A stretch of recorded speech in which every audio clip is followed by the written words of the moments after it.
Alrighty, g'day everybody, it's the Doga. Welcome to a special video in which I tell the story of my first two AC/DC concerts, as AC/DC will be here in Australia later this month, now that it's November. So, my experiences with seeing AC/DC in concert in 2010 and 2015. Of course, back in 2010 it was the Black Ice Tour, and I was not long turned 16 years old. Me and my entire family, my parents and my big sister, went up to see AC/DC in 2010. And it was a good night, I will say. Definitely a good night. Little were we to know is that this was Malcolm Young's last ever appearance in Australia, or not Australia, but in Brisbane anyway. That still feels weird. Well, we weren't to know that he had dementia at the time. Anyway, we had a couple of supporting acts. The opening act for that night was a little unknown group called Calling All Cars, and they didn't sound too bad. Never really heard anything from them after that, so I have no idea if they're still together or not. And of course, Wolfmother was the act on after that. One thing about that particular night in 2010, Wolfmother towards the end of their set list did a cover of The Doors' Riders on the Storm. And I'll never forget, a few feet away, some guy yelled out Jim Morrison's a legend, so my dad, in typical fashion, yelled back at him, Bon Scott's a legend. I'll never forget that. And of course, when AC/DC came on, they tore the entire stadium down. That's the Queensland Sport and Athletic Centre, which is not far from where I live, actually. I remember during High Voltage, which they pulled out for that tour, they had pictures of Bon up on the live screen, and during that particular performance, I'm not sure if it was the same guitar that he had years ago, but Malcolm had pulled out the Gretsch White Falcon guitar. I did hear that the one he used to have was tampered by a roadie, so I don't know if he'd gotten a replacement or whether it was the same one after all this time. Can't believe that's 15 years ago now. Time flies.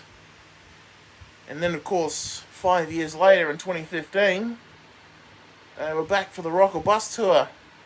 And originally I wasn't going to go to the Rock or Bus tour. My sister was actually going to join my mum for that one, as my dad was in no condition to see them for a fourth time, because he had seen them previously on the Blobby Video and Razor's Edge tour, as had my mum as well. So I took my sister's place because she was sick at the last minute. And of course in 2015 we had Stevie Young in place of Malcolm. And of course Phil Rudd was in trouble with the legal issues he had at the time, so Chris Slade was back for that one. And for that one, the opening act was another obscure band by the name of Kingswood. My mum and I were still outside sorting out the souvenirs, I think that's the word I'm looking for. So we didn't get to see them, but they didn't sound too bad. And of course, the next act on was, of course, The Hives. Oh my god, The Hives. Oh, I have never heard a vocalist so up himself. Oh my. In between songs, he would just start ranting nonsense. And then during their final song, the bloody vocalist had the nerve to borrow a line from Fozzy vocalist and professional wrestler Chris Jericho by dubbing himself the Ayatollah of Rock and Roller. I'm like, oh my god, will you finish your set and get off the stage? Oh, I was so annoyed.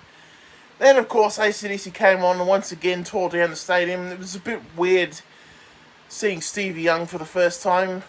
So my mum and I have one up on my dad and my sister in that situation. It was good, and unfortunately had to leave a little early because I was in a great deal of pain that night. Because we were down in the mosh pit in 2010, but we were up in the grandstands in 2015. And it wasn't to know until I saw on YouTube years later that Brian Johnson wore a Brisbane Lions jersey during the encore. If I'd have stayed and seen that, I don't know what I would have said in that situation. But either way, I will not be seeing AC/DC on this tour because it's just not the same anymore. I mean, Malcolm's gone, and Phil Rudd can't do it right now, and now Cliff Williams is also absent as well, so can you really call this current lineup AC/DC?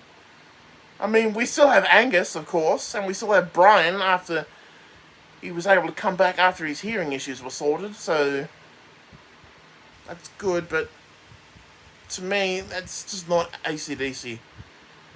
But that's my little video for this particular day.